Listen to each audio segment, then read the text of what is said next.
Hey,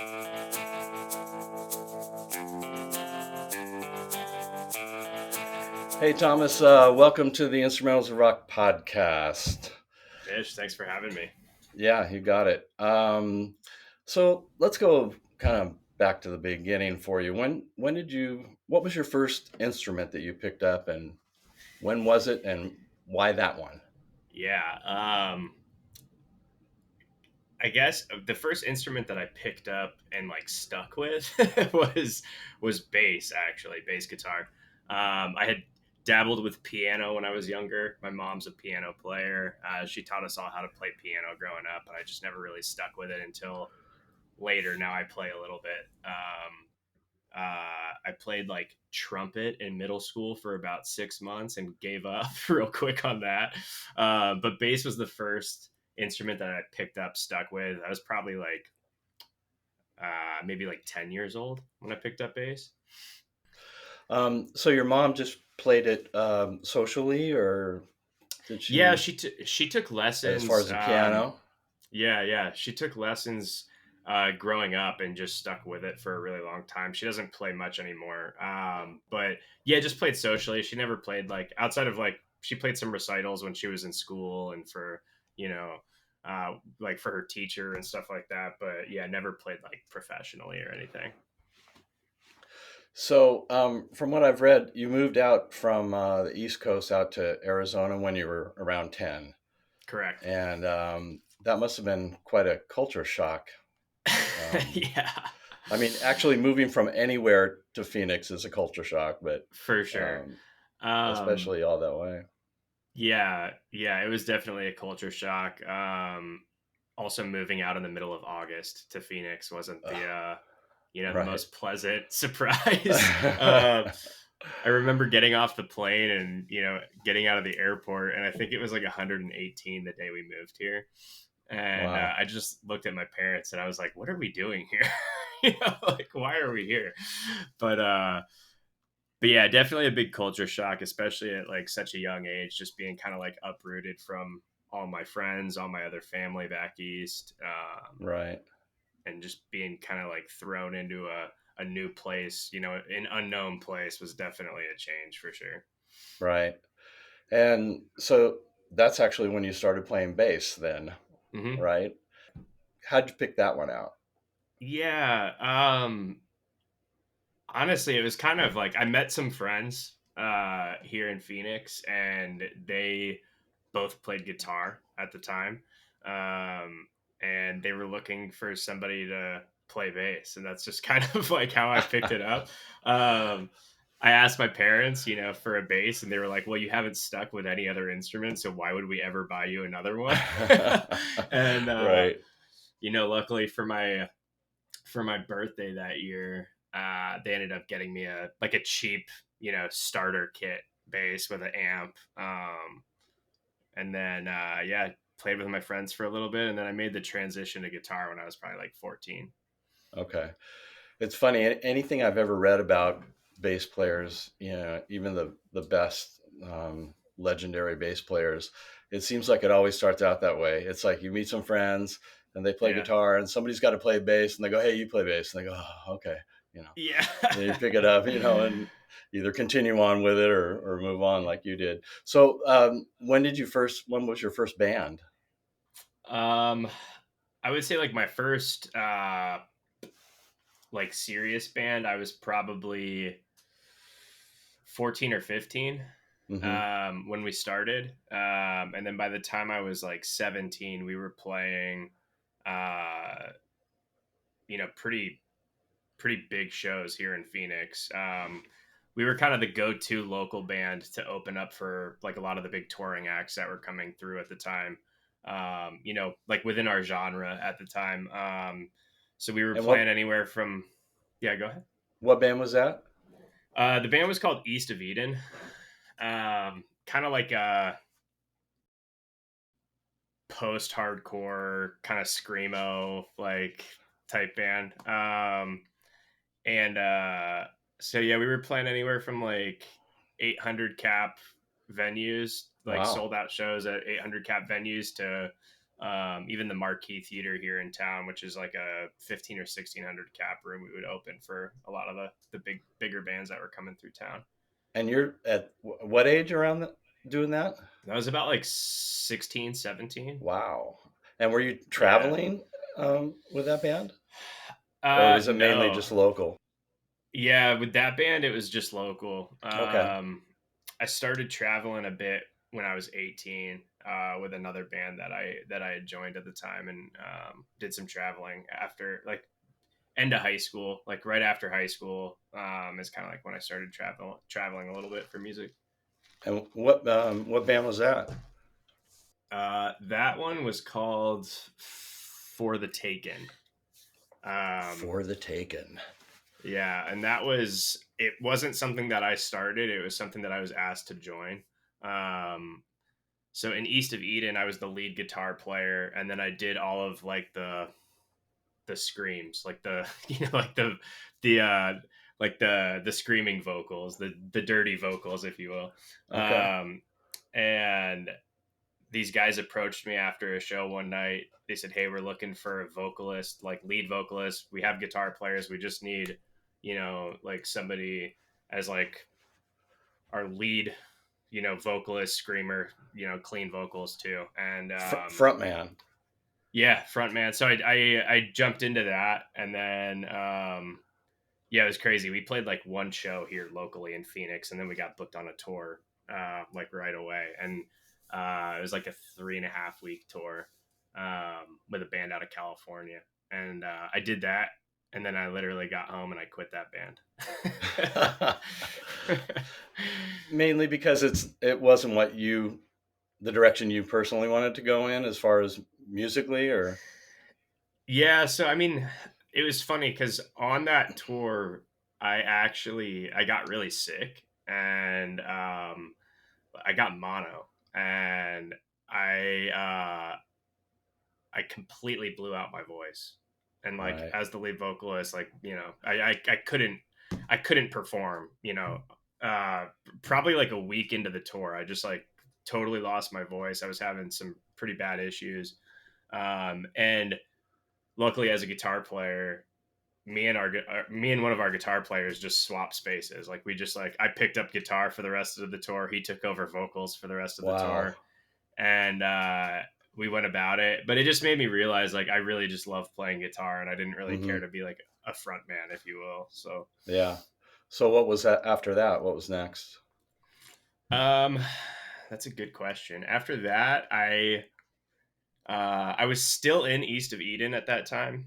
Um, East of Eden broke up pretty soon after that, though. Probably like my freshman year of college, and then I started a band with a couple of friends, and then actually my now wife. And that lasted maybe about like a year and a half. Um, had some success with it though. We had a couple of like really really good shows. We had a lot of good press and everything, but uh, it was something that nobody was just really very serious about. It was just kind of like, we were just kind of messing around at the time. Um, Kind of went our separate ways. And then after that, honestly, like I did some solo stuff for a little bit. And then I want to say when I was like 22, I just kind of like gave up. I kind of gave up music Huh. for a while, for about 5 years. I really didn't even pick up a guitar or pick up any instrument for about 5 years after that. And you're Yeah. still out there in Phoenix at that time? Yeah. Yeah. Um, yeah. Straight out of college. Well, while I was in college, I started managing restaurants, and restaurant management is just a lot of hours. It's a lot of late nights. It doesn't leave a lot of time for much else. So it was kind of tough to uh, to really like commit to anything at that point. But I just kind of had dove into my career at that point and wasn't even really thinking about music much. Right. And so obviously you came out of that and went Hmm. back into music. Yeah. And what was first up after your long gap? Yeah. I I met a guy at a coffee shop. He was a barista at a coffee shop, and he was like, "Hey, you should check out my band." And I was like, "Awesome, yeah, sure, yeah, yeah." Right. And he just like handed me a CD, and I was like, "All right, shameless self plug, just like handing CDs out at his work." Um, but I listened to it, and I didn't know what he did in the band. I didn't know what if he played an instrument or if he was the singer. But I was like really, really blown away by the singer's voice. Um, just one of the most unique voices I've ever heard. And I went back to the coffee shop a few days later, and he was there, and he was like, "So what'd you think?" And I was like, "Dude, your guys' singer is like unreal. One of the best vocalists I've ever heard." And he was like, "Oh, thanks, man. That's me." And we just started talking, and he said that like he was looking for for new musicians for the band because everybody had pretty much like moved away. And so I started writing with him, and pulled in a drummer that I knew really well that I had worked with. And we just kind of like took over that band, I guess, if you will. It was called L West. um, and we were active for probably like just under 6 years, I want to say. And that was up through, actually, like I started Still Motions while I was still in L West. But yeah, L West kind of disbanded. I want to say it was like the end of 2021, And probably. was that just a local band, or did you guys go out and tour with that too? Uh, so I wouldn't say we toured. We were kind of like weekend warriors. We'd go hit like A weekend regional? runs through, yeah, like California, and like go hit Hmm. different locations and stuff like that. A lot of us had jobs that we couldn't at the time. We couldn't really like get away for super extended periods of time. Yeah. So we would just go hit weekend runs, and but it was one of those things where L West kind of became a very similar thing to where like we got asked to play. We would get booked with all the big touring bands that would come through town. Right. That band was like very just like radio indie rock, if you will, just like, yeah, super indie rock. Um, and we got to play like a lot of really big festivals here in town, and Oh, what a great yeah, we would just, experience. yeah, yeah, definitely. It was I think probably the coolest one to date was we played, so March Madness was here in Phoenix probably like, I don't know, 6 years ago at this point, 5 years ago at this point maybe. um, and every city that they have March Madness in every year, they throw a huge free music festival. Right. And we got asked to play the second day of the 3-day festival. And it was like 20,000 people. We played, it was like Group Love, Leon Bridges, Capital Cities, the Chainsmokers played the day we played. Wow. So it was just like, it was an awesome lineup, but it was just a crazy crowd, super high energy, just pretty nuts. Wow, that's cool. And so when that kind of fell apart, um, is that when you kind of started Still Motions, or started? Well, as far as, I mean, obviously Still Motions and, yeah, the band you were in were Mhm. quite different music wise.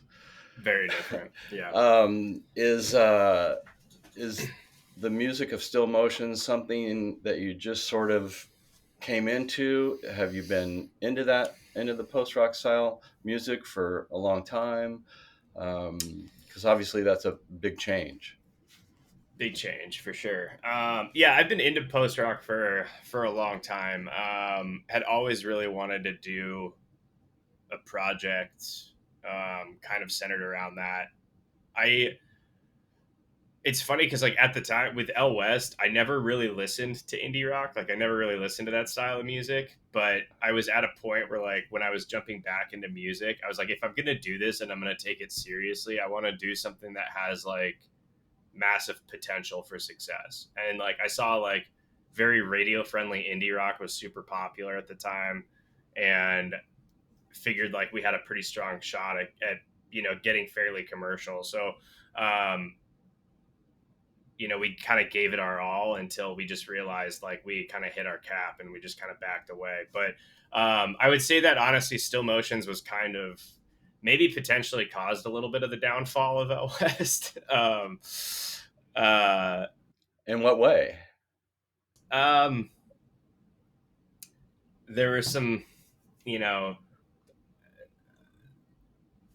some unhappy parties that I was kind of splitting my time, if you will. L West was like very much just like a business to us. Like it was like I don't know, and to me that's all it was. It wasn't really like a very strong creative outlet for me because it wasn't really like my interest musically. Um, and when I kind of stopped treating it as a business, I was running everything. I was managing everything. I was booking all of our shows. I managed all of our marketing, everything, and I just kind of like backed off and was like, somebody else take this over because I'm, Right. you know. So yeah, there were some unhappy parties in the band that weren't super happy about it, but it definitely kind of led to a little bit of the potential like animosity towards the end that kind of ultimately split the band, if you will. But yeah, always been into post rock for a very long time, and had really wanted to start a project. And when I finally did, it just kind of took on a life of its own and really kind of took my focus away, if you will. And because that was my creative outlet, that's Right. like, that was my therapy. Yeah. So it sounds like you had come up with the name Still Motions sort of early on. Yeah. Um, Yeah. any story behind that, or just a cool name? I mean, honestly, it wasn't. There's not much of a story to it. It just kind of like came to my mind one day, and it just kind of stuck. And I'm terrible at picking band names. okay. I've just like never been very good at it. And one day it just kind of stuck, and then like there was a lot of like imagery around it too, like early on, like the press photos and stuff. We did a lot of like long exposure shots to where the lights would be kind of like stretched out and like face would be kind of distorted, and it just kind of fit the theme of like Still Motions. And it was just like it just kind of stuck. It was kind of like easily marketable as well, and I liked it. I did this show back in the mid '90s called The Instrumentals of Rock, and I was really into everything instrumental rock at the time. But and I think post rock instrumentals anyway was just sort of really on its way happening, and of course, and that wasn't really the focus of my show. It was kind of a shred rock kind of thing. Mm-hmm. And so once that ended, I just disassociated myself with instrumental rock and went on with my life for basically up until about 6 months ago when I decided to do this. And when I started That's awesome. getting into what was happening in the world of instrumental rock, I find this post rock thing that I just didn't know anything about.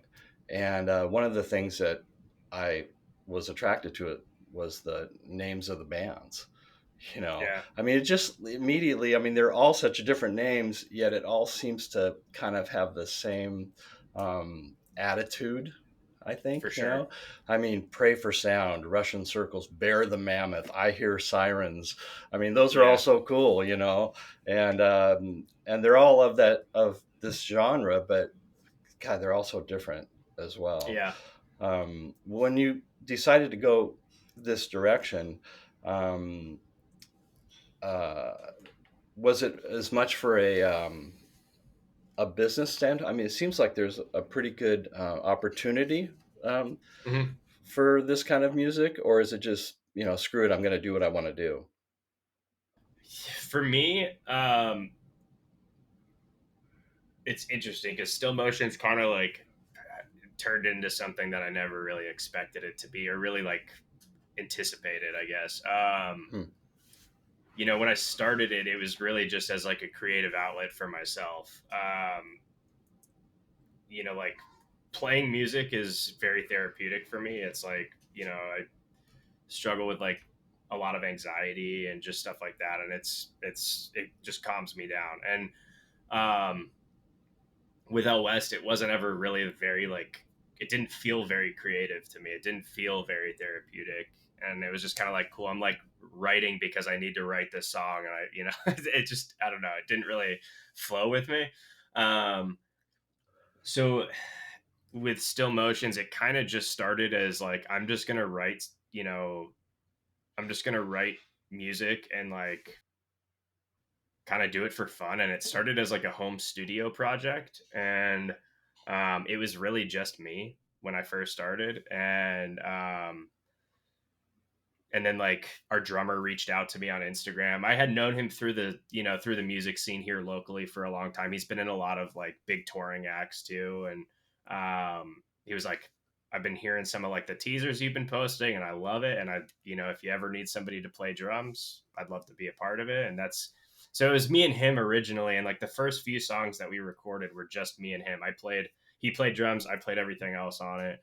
Hmm. And we just kind of like went from there. But, yeah, it was never really like anticipated to be a business. I saw an opportunity in it, but and like I have a strong marketing background, and like so when it kind of started flowing and I started marketing it on Facebook, social media, all of that stuff, it just kind of took on a life of its own. And then when we released our first record, the vinyl sold out before it was even released, and then Wow. it happened again on the second pressing. And yeah, it just kind of took on a life of its own.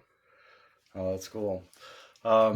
So with the first album, there's uh, associated with Mirrors, there's four people in the band. Who's the other guitarist, and how Yeah. did you connect up with him?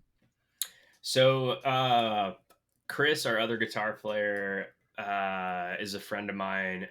We had never worked together prior to Still Motions. We had like gotten together and like riffed around a little bit, but nothing really ever came from it. But he was in another band when I was in L West, and we would play together a lot. And his band was more post rock ish. They had vocals, but it was like instrumentally very post rock. And he just kind of like felt like the right fit. And when we started, working together, everything else just kind of like fell into place. Okay. And bass player, is that somebody you know So that? bass player, we've had a couple of changes. Originally, again in the studio, like I played bass on the first two singles before we went in to track the rest of the record. Um, we had a bass player come into the band to track the rest of Mirrors, the record, Gigi, and she was with us for a while. She moved to LA. She got an awesome job offer. She's a recording engineer at Atlantic Records Studios now. So we tried kind of the long distance relationship, if you will, for a little bit. Right. Um, and you know, it's it's tough in that sense. I think if there was a little bit more like freedom as far as like work schedule would have gone, it could have worked. But it ended up just kind of not working out in that sense. And then we brought in our new bass player probably a little over a year ago at this point. But he is actually not in Phoenix, Arizona either. He's Oh. in Virginia, Oh, okay. but he has a lot more travel freedom to where he can kind of get up and go whenever he needs to. So he was a fan of the band. He reached out to me on Instagram and was like, "Hey, love the Oh, wow. music." We had been chatting for a while, and then when time for a bass player came, it just kind of made initial sense. So he joined, and then we haven't recorded with him yet. Gigi played on both records, and then But Dave, our new bass player, did our last tour with us. Yeah. Um, you kind of have to have not only the right musicians that fit with you musically, but if you're planning to grow a band, you've got to have the Yeah, right musicians in the right situation that can pick up and go when for you sure. need to pick up and go. And it seems like that's starting for Still Motions. I mean, you've done some touring already, Hmm. and so you did a tour with was it Hubris and I Hear Sirens in Zealand the North? Yeah, yeah. Just did that back in July. So how did that come about as a tour? That's kind of your first tour, right?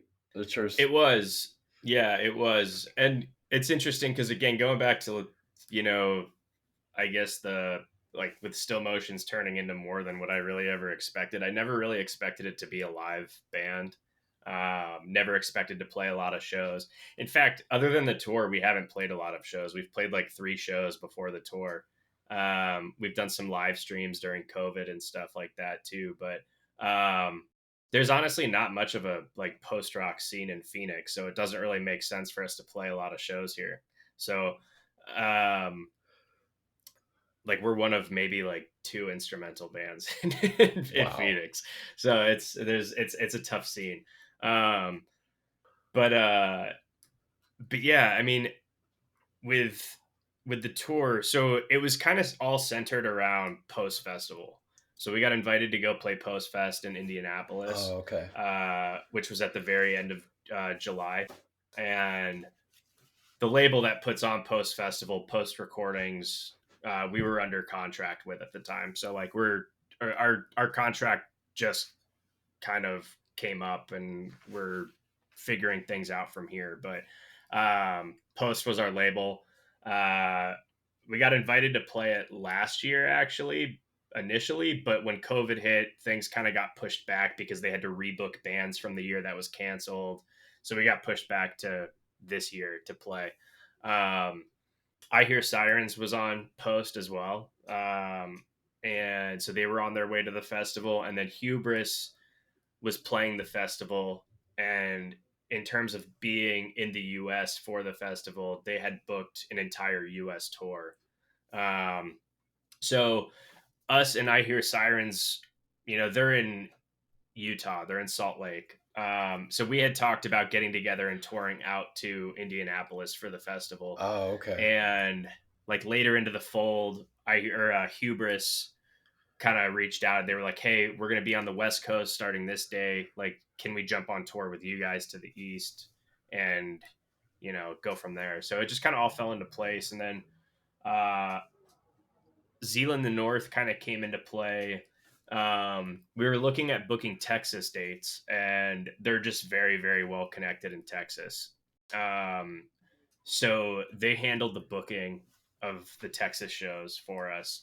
And we asked them to just like, hey, why don't you guys just jump on the shows?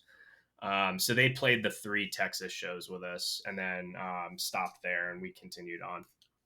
So what kind of venues did you guys play? Yeah. So it was kind of a variety.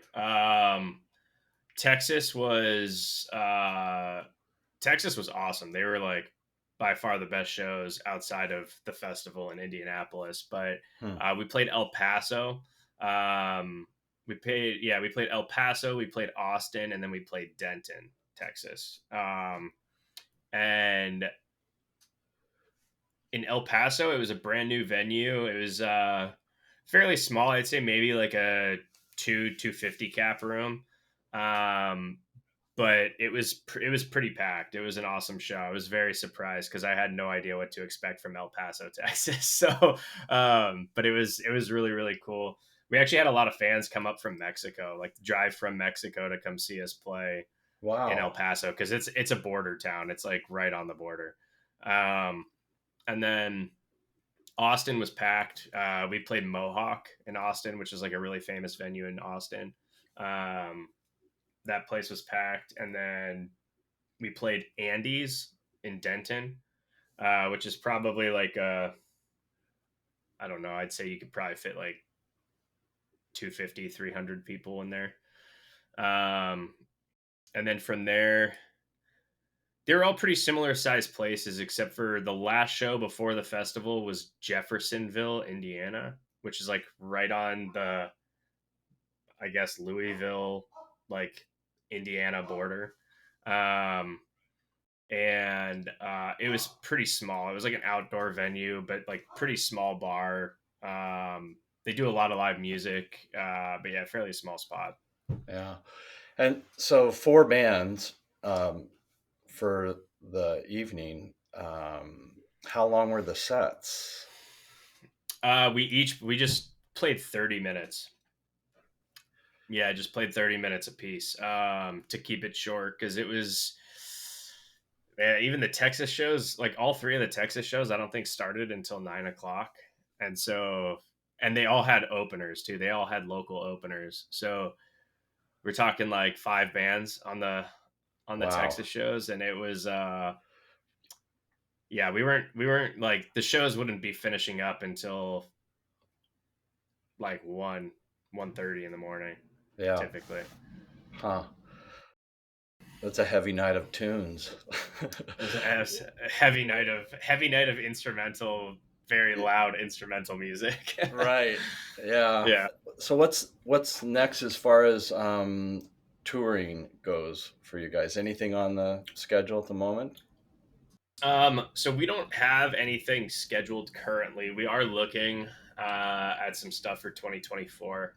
We're also kind of trying to figure out some me, Dave, our bass player, and then Chris, our guitar player, are all very able to travel. Mm-hmm. Our drummer was until he just took a new job, and he's a teacher. So it's a little bit harder for him to get away. So we're trying to kind of figure out scheduling for that. But he's also open to, you know, not touring with us and just having a fill-in like live drummer on the road. Um, and he would just be like our studio guy in that sense. So I don't know. We're kind of trying to figure all of that out, but we do have some ideas for 2024, and we're in some talks with some bands as well to kind of start scheduling out some dates here and there. So talking about things that you do outside of the band. Mm-hmm. You've got Zonder Guitars, Mm-hmm. and how did that come about? Is that something you've been kind of dabbling in over the years, or? Yeah, yeah. So let's see. I started building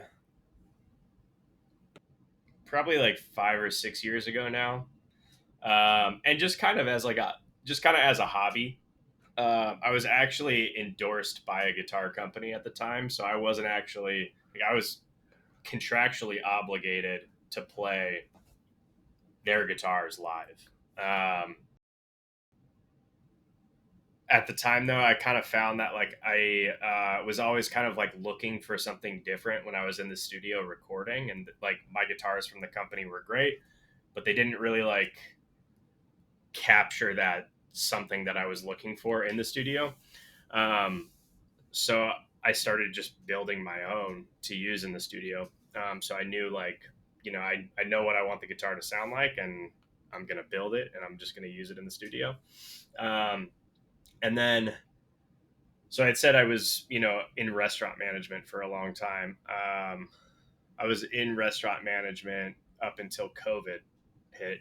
And so when COVID hit, the restaurant group that I worked for, I was the operations manager. I managed like all of the locations. And Wow. when COVID hit, we ended up losing a bunch of the locations. So at that point, I just took it as my out of the industry. I just walked away from the restaurant industry. And before I really knew like what I wanted to do from there, I really had no idea because like my whole career, my whole identity has been in restaurants. And so I just kind of turned and focused on the guitars. And I was like, I've got a lot of connections in that industry, and I've met a lot of people, um, you know, with my time being endorsed by the guitar company I was endorsed by. And I had gone to NAM, both summer and winter NAM, Anaheim, Nashville, met a lot of people, and I think I could make it work. And so I launched it. I launched it right after COVID hit, and yeah, just been grinding since. So is it whole guitars start to finish? How do you explain your company to somebody? Yeah, so it started out initially as I was getting bodies sourced from people, and like from various people and throughout the country, depending on the type of wood that I was looking for. So like I had a guy in Eastern Washington making bodies out of alder for me, and then I had a guy in like North Carolina making bodies out of swamp ash for me, and like it just Wow. kind of like all kind of came together. But now currently, I have a friend here in town who was a teacher at a luthier school, guitar building school in Phoenix. That's like, we have one of the biggest luthier schools in the country here. And he was a teacher there, and he left the school and started his own shop. And he's got a CNC machine at the shop and everything. So he actually CNCs the bodies for me, bodies and necks. And then I do all of the paint and, all of the setup, finishing work, and go from there. Nice. Um, so I also notice you, like most bands, you have endorsements either for Hmm. individuals or band endorsements. Yeah. Um, how does that work? Like I noticed you had one that was Bad Cat amps, Yeah. and it's actually I looked that up, and it's in Costa Mesa. It's Yeah. on West 17th or something like that. And I was born and raised in Costa Mesa on West Nice. 18th. So That's kind of knew awesome. the area. Yeah. That's awesome. Yeah. So, Very cool. yeah. Um, yeah. So the endorsement thing is kind of an interesting game. It's I mean, it's great because ultimately, like, you're getting depending on the level of artist you are, you're getting free equipment or you're getting discounted equipment in returns for promotion, right? So like you're promoting their product as an artist. Um, so when I got my guitar endorsement initially, I really loved the guitar company. I thought they were awesome guitars. They were like exactly what I was looking for at the time. I reached out, just made a connection with the owner, and we just kind of talked things out. He's like, "Cool. So like, what are the plans for the band?" And at the time, this was when I was in L West, and we had already been playing a lot of really big shows and like some festivals and stuff. And so he was on board with signing an endorsement deal with me. And then some of the other deals kind of fell into place because of that guitar company. He actually made the connection to Bad Cat amps for me. Um, so I'm endorsed by Bad Cat. And our other guitar player plays a Bad Cat as well. Um, yeah, most recently we just, as a band, we got an endorsement with Earthquaker Devices, which is a pedal company, effects Okay. pedal company. Do are any of these companies asking you for kind of like feedback as far as R&D for future products and stuff like that, or is that not work that way? So some do. I think like with the guitar company that I was endorsed by, they were called Balaguer.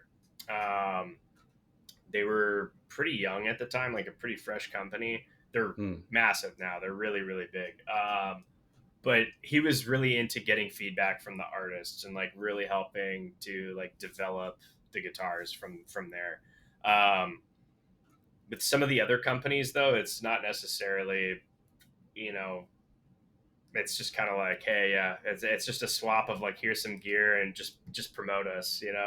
Um, Some other companies, like, I mean, you'd be surprised though. Like, I have a buddy that works for Fender, and um, he is on like the digital amps side of things, and Fender just released this new you know this new floor unit that's basically an amp in a box this big, that it's just a pedal Yeah. that's an amp simulator. It's got all the effects built into it and everything. And they did a lot of R&D reach out, with artists that weren't even Fender artists. They just like they reached out. He reached out to me and was like, "Hey, can I pull you into a meeting and get your feedback on this product?" And Oh, that's cool. so there are companies that definitely do a lot of R&D and ask for artists' feedback. Yeah.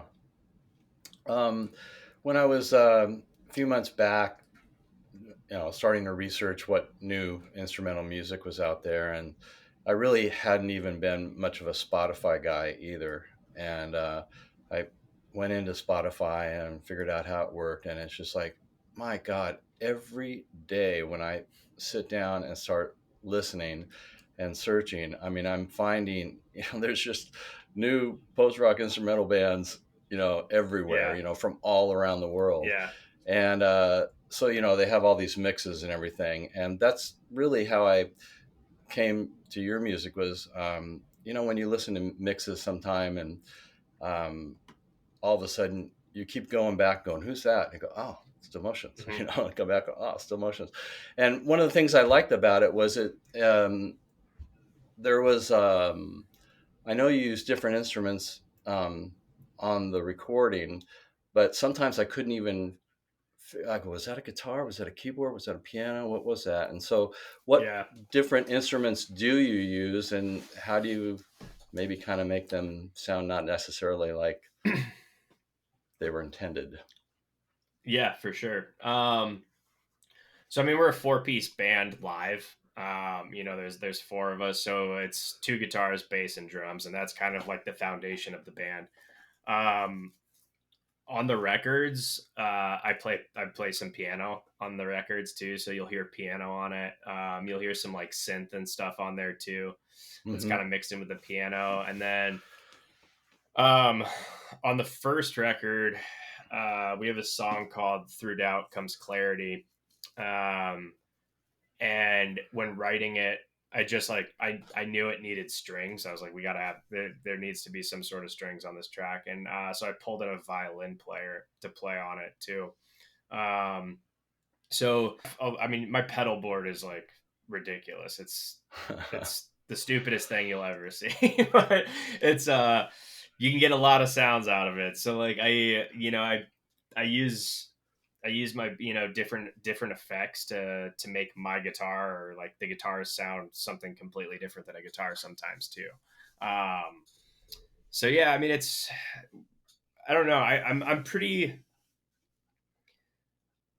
like cut and dry. I think actually like as a post rock guitar player, my pedal board is actually dumbed down from a lot of other guitar players in the post rock scene because I'm Huh. kind of like a traditionalist and like I want a guitar to sound like a guitar most of the time. If something's gonna sound different, I may run it through you know like a tape emulator or something to make it sound warbly and like old vinyl or something like that. But um yeah, you give me delay and reverb, and I'm pretty much like good to go for guitar. But yeah, I mean, I love like pretty much every track has piano on it. There's always piano in the background of a Still Motion song. You may not be able to hear it right up front, but there's always piano, and it could be just mimicking the guitar too. The guitar and the piano could literally be playing the same notes. It's just kind of like I like layering and just like building really like wide sounds. So like there's a ton of instrumentation in the studio that goes into a Still Motion, like into Still Motion's tracks. Yeah, and with post rock, there's a lot of layering and a lot of kind of wall of sound, but being able to with dynamics, bring it hmm down and spread it out is Yeah, seems to be the real question. And I really like how you guys do that. I Um, appreciate that. yeah. Um, so when you record, I mean, the file sharing thing has been around for a long time. I mean, a lot of people associate it with, oh, COVID hit, so now we're doing file sharing. But Yeah. obviously, bands have been working that way for a long time. Is that how you all work when you're initially putting things together, or you? We actually never write live. Like we never write in a live setting. For me, I am like really ADD, like ADHD, to where like when I'm writing, if I'm in a live setting trying to write with four other musicians, like my head just wants to explode. Like I can't I, process what's going on, you know? So for us, and like that was something that I found with L West, because that's how L West wrote, and it was like it was the most difficult thing for me, because you've got a bass player like trying to figure out a bass line for a track, you got the drummer sitting there like diddling on drums, and then you got a guitar player like playing stuff, everybody's playing different things, and my head just wants to explode. So with Still Motions, it's always been a file sharing thing. And like I would say, like sometimes Chris, our other guitar player, will come over to, like, I'm here in my my home office slash studio. He'll come over and we'll sit here and we'll write together, but like in a recording process. Like everything that we write gets recorded, so it's from there we'll ship it around. So I'll send it to Dave, our bass player in Virginia. He'll track bass to it. We'll send it to our drummer. He'll write drums to it, send it back. Now we've got a full blown recorded demo ready to go, and we can just go into the studio and like revise that in the studio. yeah, kind of see what happens when you get in there. For sure. And stuff changes for sure. Like the demos are never the finished product. I still have all the demos for the first record. And if you listen back to both of them combined, like it's like they're very different. Yeah, yeah. Well, But any work of art has to start somewhere and grow, right? for You sure. know, it just doesn't Absolutely. come out fully made. Yeah, um, definitely. in regards to song titles for instrumentals, that's obviously something that either gets done with no thought or with lots of thought. Um, Yeah. how does it work for you? Um, for Still Motions, it's funny because like I'm on the opposite end of, like, with the band names, I'm just kind of like, oh yeah, take like whatever sounds good and like whatever sticks. Yeah. Um, with song titles though, there has to be a connection for me. Like I can't just like name a song something like super random. So I guess like with the first record with Mirrors was kind of like, that whole record was like a reflection of past like experiences, past like traumas, that it was like each song had its own place in like therapy for me. It was like working through like certain past experiences or traumas of my life, to Hmm. where actually like writing the song was like the therapy to that specific moment of my life.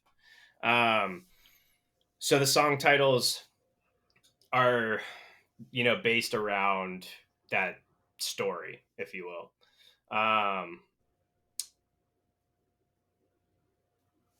Synthesis was, it came from a very different place. It came from COVID, basically, right? Right. Like it was a multitude of things. Like I had just lost my, you know, 12-year career at the time, and like the world was going up in flames. Right. And like, you know, um, we had some band members,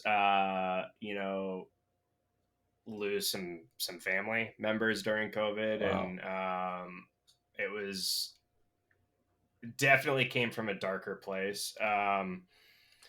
So I mean, I think that whole record just kind of really like focused on grief and getting through it and like finding the light at the end of the tunnel.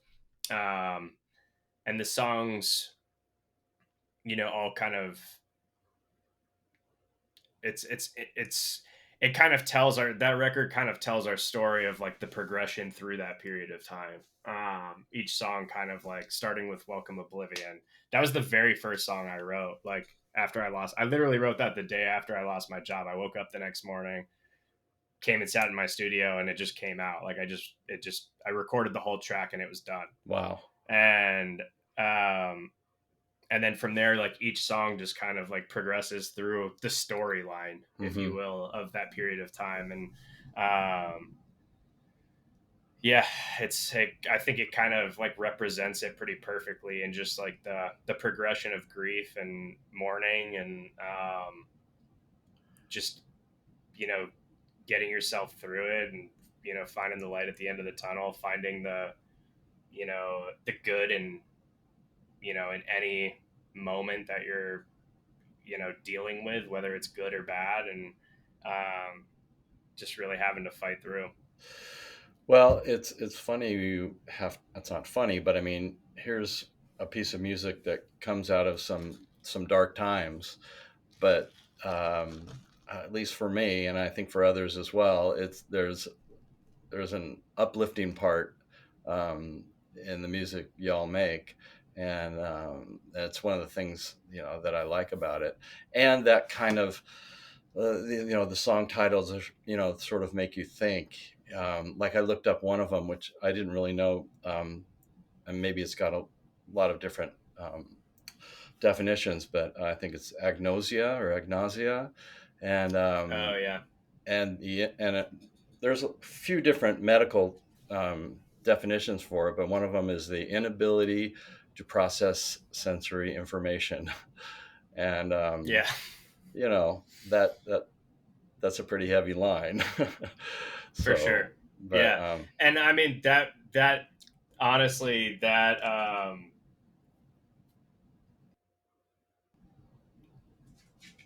that song I and that definition does kind of like perfectly sum up that track to me too, because if you listen to the track, it just kind of like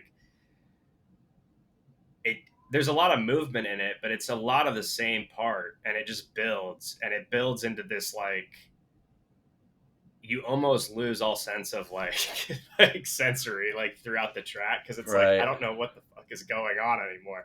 you know it just like continuously builds onto one part, and like more starts coming in, and like it gets kind of crazy and wild towards the end. But yeah, it's that song was really just like losing your sense of like sensory. I felt like throughout throughout that period of time, throughout COVID, and like with everything going on in the world, but everything going on even within the band. Like I said, there was a lot of loss within the band during that period of time, and it was one of those things to where like you're in isolation, you don't know up from down, you don't know left from right, like everything's dark, like it's just you just lose all sense of the world really at that point, and it's you kind of lose your grasp on reality, and it was just kind of telling that story. Yeah, that was definitely the story. Yeah, It was an odd time for sure. it was. Yeah.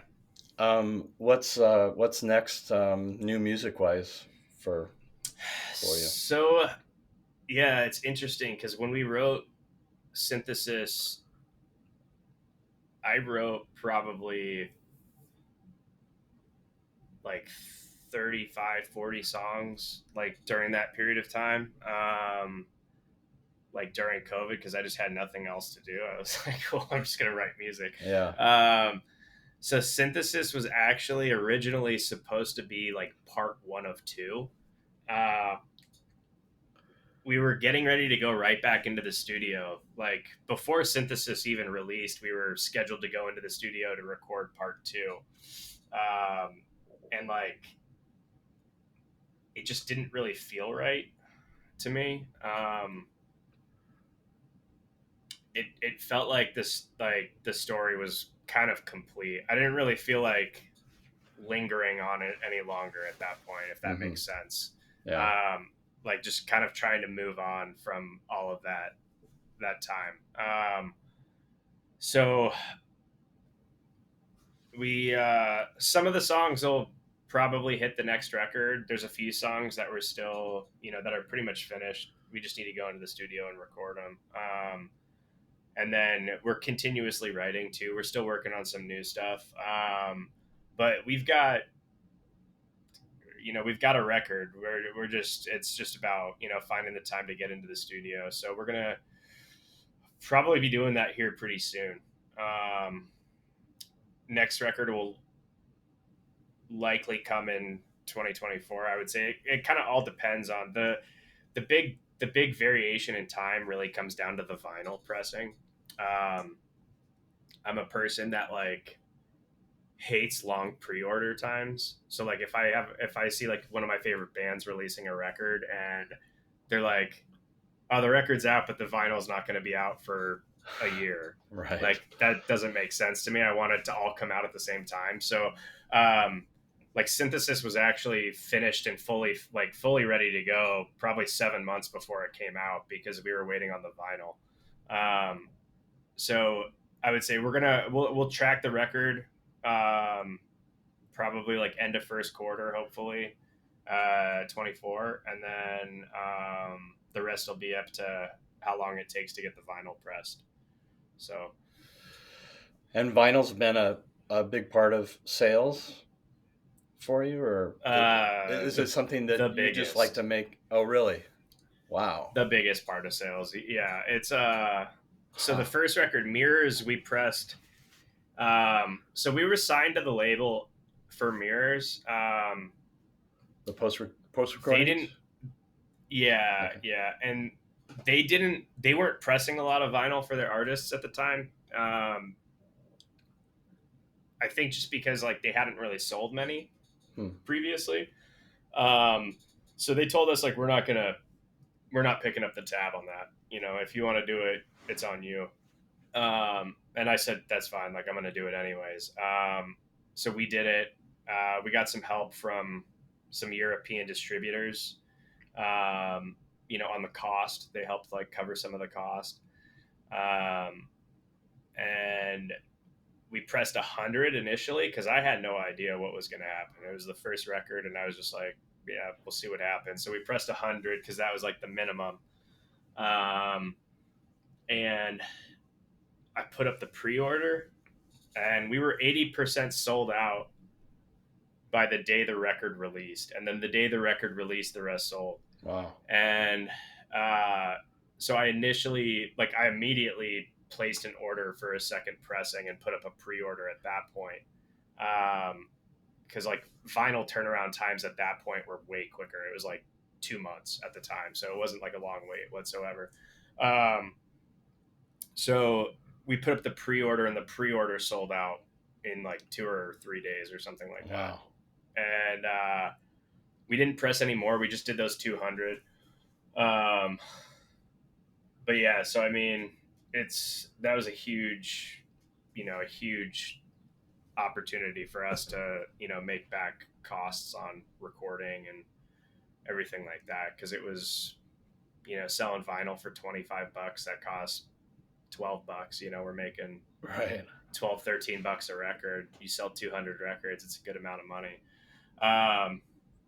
And then the second record with Synthesis, post recordings pressed the vinyl. Like they covered the cost for pressing.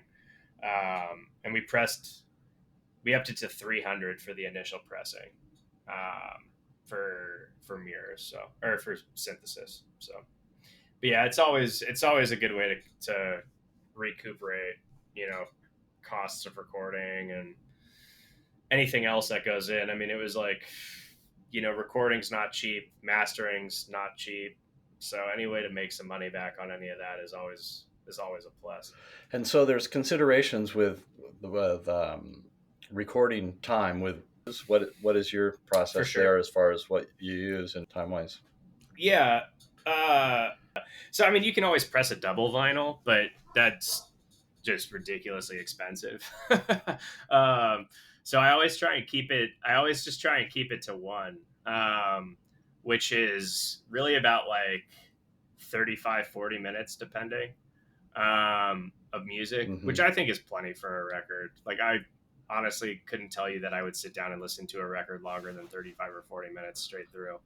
Um, it's kind of my mental capacity. So like I stick with that when I record and just keep to one vinyl. So when we're writing, it's usually about like 5 or 6 songs, depending on how long the songs are.